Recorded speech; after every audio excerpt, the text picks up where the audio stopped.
आगे बढ़ते हैं कोलारस से खबर, जहां देहरदा ईशागढ़ मार्ग पर बने पुल ढहने के मामले में सिंध नदी में डूबे लोगों की सर्चिंग जारी है। लोगों की तलाश अभी भी की जा रही है।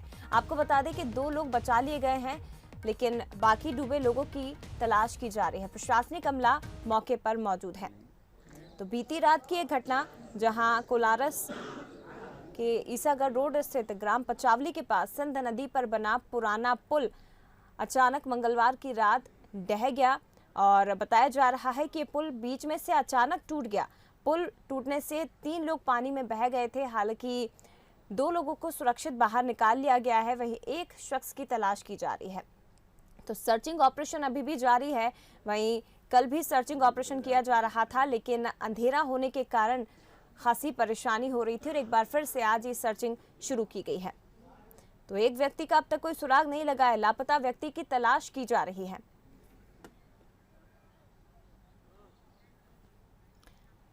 चलिए विस्तार से हम जानकारी लेंगे। हमारे साथ संवाददाता मुकेश रघुवंशी लाइव जुड़ गए, सीधे उनका रुख करते हैं। मुकेश, क्या कुछ अपडेट? एक शख्स की तलाश की जा रही है, क्या कुछ जानकारी? सर्चिंग अभियान शुरू हो चुका है? हाँ, मैं आपको यहाँ पे बताना चाहूंगा कि अभी मैं सिंध नदी पर ही मौजूद हूँ। जो जर्जर पुल है उस पुल के पर ही खड़ा हूँ।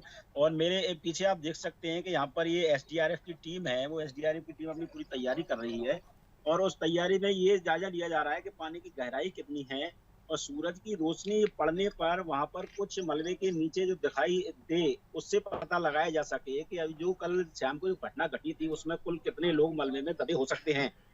फिलहाल प्रशासनिक पूरा अमला मौजूद है और यहाँ पर जो स्थानीय निवासी हैं आसपास के दोनों गांव के, ये जो लाइफलाइन मानी जाती है पलाश विधानसभा की, इस पुल को देखने के लिए यहाँ पे जो कैजुअलिटी हुई है उसकी भारी भीड़ यहाँ पर मौजूद है।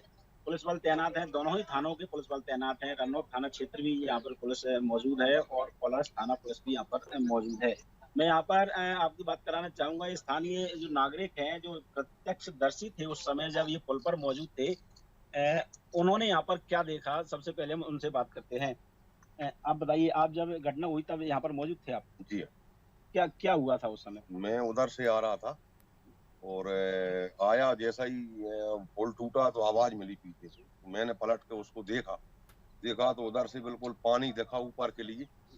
और उसके अगले अगले अगले ढोले में वो तीनों लोग थे, एक प्रभुराम और पतरिया जो आदिवासी और एक बुद्धा टेलर।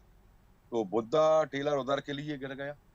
वो जब दूसरा वाला गिरा, जब बुद्धा इधर को गिरा और पतरिया इधर गिरा और प्रभु वहीं बीच में से फिर नहीं देख पाया, इधर गया के बीच में गया और फिर से वो जब गई तो वो पानी ऊपर हो गया। तो पानी के अचानक कुछ दिखा नहीं प्रभु। हो सकता है आगे जरा मलबे में भी। ये स्थानीय यहाँ पे प्रत्यक्षदर्शी थे जो बता रहे हैं कि उन्होंने 3 लोगों को उस समय यहाँ पे डूबते हुए देखा था। इसमें से 2 लोग तो निकाल लिए गए थे उसी समय, मगर जो तीसरा मुकेश, व्यक्ति वहां है पर वो। कोई जिम्मेदार अगर मौजूद हो, क्योंकि सर्चिंग ऑपरेशन चल रहा है, तो ये उनसे पूछने की कोशिश करिए कि कितना समय लगेगा और क्या कोई परेशानी अभी आ रही है, कितना समय इसमें लग सकता है? हाँ जया, मैं आपको बता दूं यहाँ पे एसडीआरएफ की टीम मौजूद है, मगर स्थानीय जिम्मेदार जो हैं अभी वहाँ पर कोई भी अमले में जिम्मेदार अधिकारी मौजूद नहीं है। हमारे साथ केवल जो एमपीआरडीसी के असिस्टेंट जनरल मैनेजर हैं के बी चतुर्वेदी जी, मैं उनसे आपकी बात करा।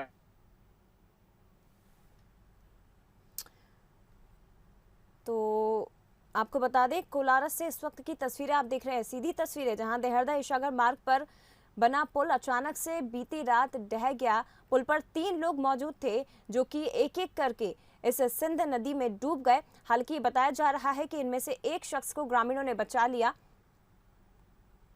चल रहा था क्योंकि ये उसके ऊपर से आवागमन शुरू नहीं हो सका था, तो ये इस पुल पे भी आवागमन चल रहा था।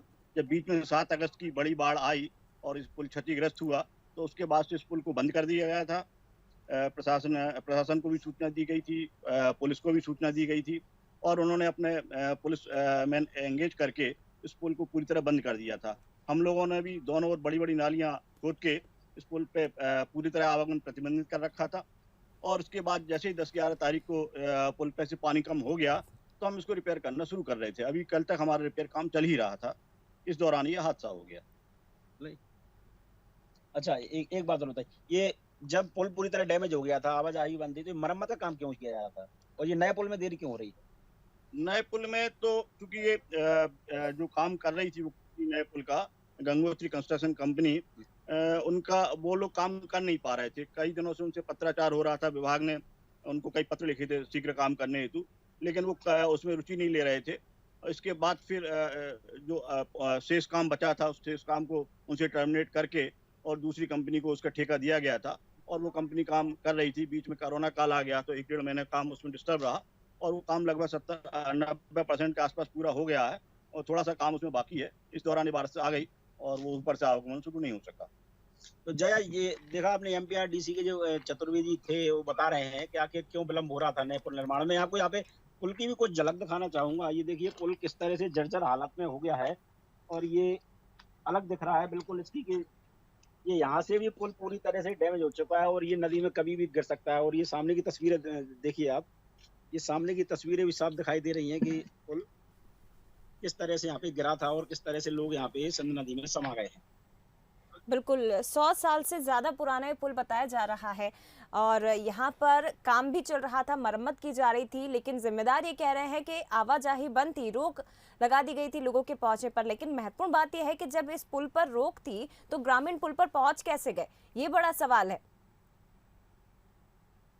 ये बिल्कुल आपने सही कहा कि यहाँ पे जब प्रशासनिक अमले के अनुसार कि यहाँ पे आवाजाही टोटल बंद कर दी गई थी, पुलिस ने भी बैरिकेड्स लगा दिए थे, मगर फिर भी चूंकि कल मंगलवार का दिन था, रक्षाबंधन का त्योहार है और स्थानीय ग्रामीण हाट बाजार में जाने का बहुत शौक रखते हैं, खरीदारी करते हैं वहां पर। इसकी वजह से पास के गांव में हाट बाजार करने के लिए लोग गए हुए थे और वहां पे हजारों की संख्या में भीड़ मौजूद थी। गनीमत रही कि ये हादसा दिन में नहीं घटा, शाम को 7:30 बजे घटना घटी, वरना यहाँ पर बहुत बड़ी संख्या में यहाँ पर कैजुअलिटी हो जारी सकती है। है। फिलहाल शुक्रिया आपका मुकेश, ये जानकारी साझा करने के लिए, तस्वीरें हम तक पहुंचाने के लिए। लेकिन नजरें आप बनाए रखिएगा, अपडेट्स आपसे लेते रहेंगे। 3 लोग डूबे थे, 2 लोगों को सुरक्षित बाहर निकाल लिया गया है और एक शख्स की तलाश फिलहाल की जा रही है।